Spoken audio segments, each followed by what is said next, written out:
Hello student, मैं doctor Hansraj Thakur, assistant professor economics, government college गोरी।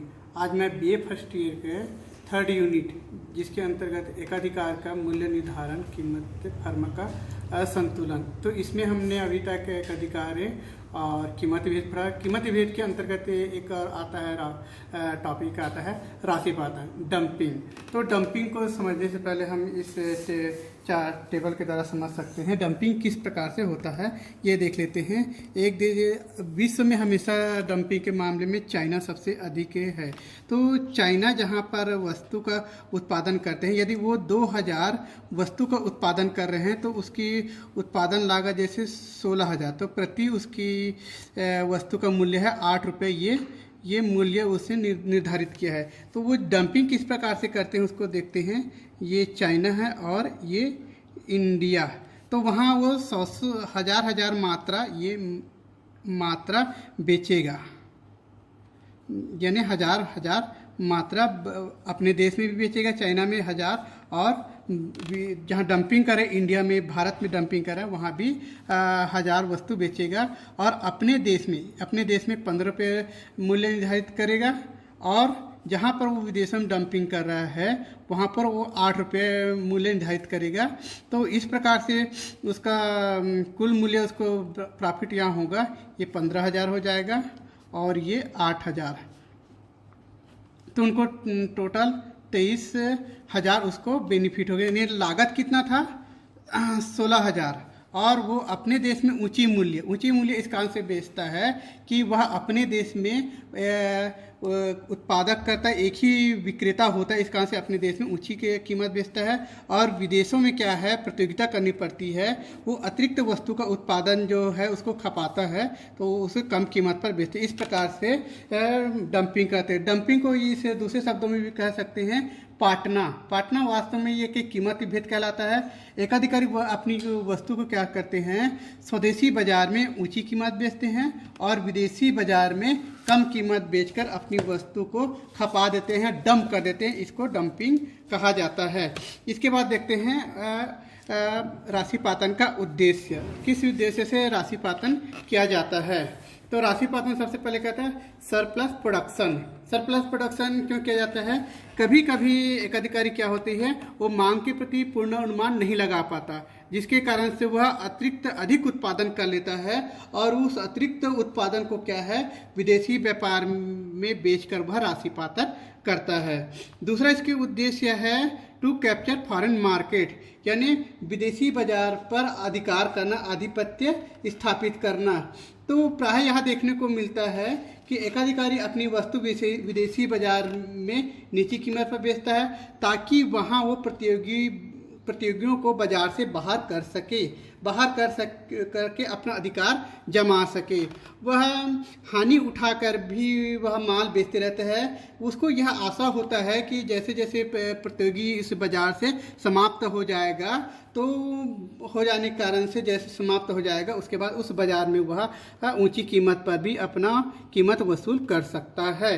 तो इस प्रकार से वो राशिपातन करता है। तीसरा उद्देश्य वह होता है to gain the benefit of increasing return. उसके बाद एकाधिकारी बढ़ते प्रतिफल का लाभ उठाता है। तो एकाधिकारी फर्म में उत्पत्ति वृद्धि नियम लागू होता है। तो एकाधिकारी फर्म अपने उत्पत्ति नियम लागू होने के कारण से उत्पादन बढ़ाएगा और इस अतिरिक्त उत्पादन की मात्रा को वह विदेशी व्यापार में कम कीमत पर बेचता है और स्वदेशी बाजार में ऊंची कीमत पर बेचता है। इस प्रकार से वह राशिपातन करता है। तीसरा, ये चौथा इसकी उद्देश्य है सुटेबल कंडीशन, यानी उपयुक्त दशाएं। यदि कीमत भेद के लिए क्या है, उपयुक्त दशाएं यदि मौजूद हैं तो वह उनका लाभ उठाकर क्या है, एकाधिकारी लाभ कमाएगा, राशिपातन करेगा। तो इस प्रकार से वो डंपिंग करने का उद्देश्य रखता है। तो इसको हम एक डायग्राम के अंतर्गत देख लेते हैं कि डंपिंग कहाँ पर होता है।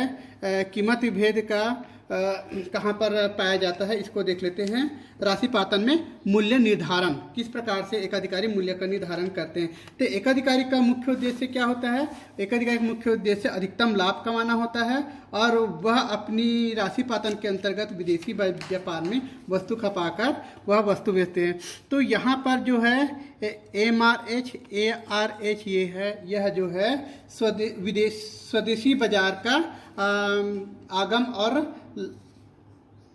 सीमांत आगम और औसत आगम वक्र है। इसी प्रकार से AR और MRF विदेशी व्यापार का सीमांत और औसत आगम वक्र है। तो सीमांत लागत वक्र जो MC वक्र है, जहाँ पर ये वक्र को काटता है, और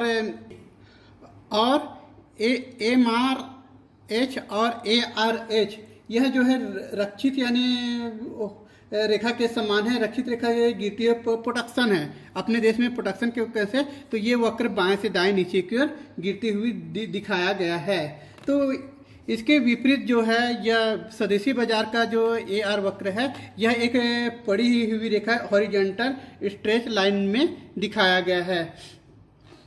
विदेशी व्यापार में यह वक्र सीमांत लागत वक्र के E2 बिंदु पर सीमांत लागत E1 बिंदु पर सीमांत लागत वक्र काटता है, जहां पर ये मूल्य की निर्धारण करते हैं। तो एकाधिकारी अपनी वस्तु को विदेशी व्यापार में E1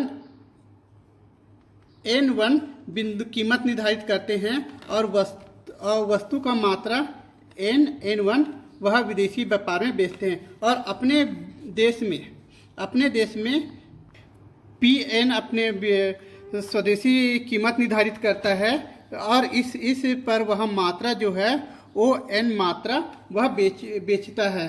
तो ON की क्या है? स्वदेशी व्यापार में वह PN कीमत निर्धारित करता है, क्योंकि MR वक्र को MC वक्र E बिंदु पर काटते हैं, जहां पर उसको संतुलन स्थापित होता है, और विदेशी व्यापार में E1 बिंदु पर MC काटता है, जहां पर संतुलन स्थायी कीमत का निर्धारण होता है। तो इस प्रकार से ON मात्रा स्वदेशी व्यापार में PN कीमत पर और विदेशी व्यापार में N1 मात्रा E1 N1 कीमत पर वह बेचता है। इस प्रकार से वो कीमत निर्धारण यानी ऊंची कीमत पर स्वदेशी व्यापार में बेचता है और विदेशी व्यापार में नीची कीमत पर अपने वस्तु को बेचता है। तो इसके बाद हम देखते हैं कि कीमती भेद से क्या क्या लाभ होते हैं। तो कीमती भेद से एडवांटेज अब प्राइस डिस्क्रिमिनेशन, कीमती भेद से क्या क्या लाभ होते हैं। कीमती भेद से क्या है? निर्धन वर्ग को लाभ। तो जिन लोगों में यदि कीमत देने की क्षमता कम होती है, तो उसके लिए क्या है, राशिपातन डंपिंग करना लाभकारी होता है। जो अधिक कीमत देते हैं उसके लिए क्या है, राशिपातन में भी है। जैसे हम रेल का सफ़र कर रहे हैं, मोटर यातायात के सफ़र कर रहे हैं, तो इसी दशा में हम क्या है, कीमत भेद होता है, तो इससे निर्धन वर्ग को लाभ होता है। दूसरा लाभ यह होता है कि उत्पत्ति के साधनों का क्या है, इसमें अधिकतम उपयोग देखने को मिलता है। इसके बाद हम देखते हैं कि कीमत विभेद डंपिंग से हानि क्या होती है। तो कीमत भेद से राशिपातन डंपिंग का जन्म होता है, जिसके प्रति क्या है, विदेशी व्यापार का देशी व्यापार में आधिपत्य स्थापित हो जाता है। और दूसरा हमें ये देखने को मिलता है, इसमें सामाजिक न्याय के अनुकूल नहीं हो पाता है, वस्तुओं की पूर्ति और मांग के अनुरूप यह राशिपातन नहीं हो पाता है। तीसरा यहाँ देखते हैं कि उत्पत्ति के साधनों का अनुचित वितरण देखने को नहीं मिलता है। तो इस प्रकार से यह डंपिंग किया जाता है। धन्यवाद।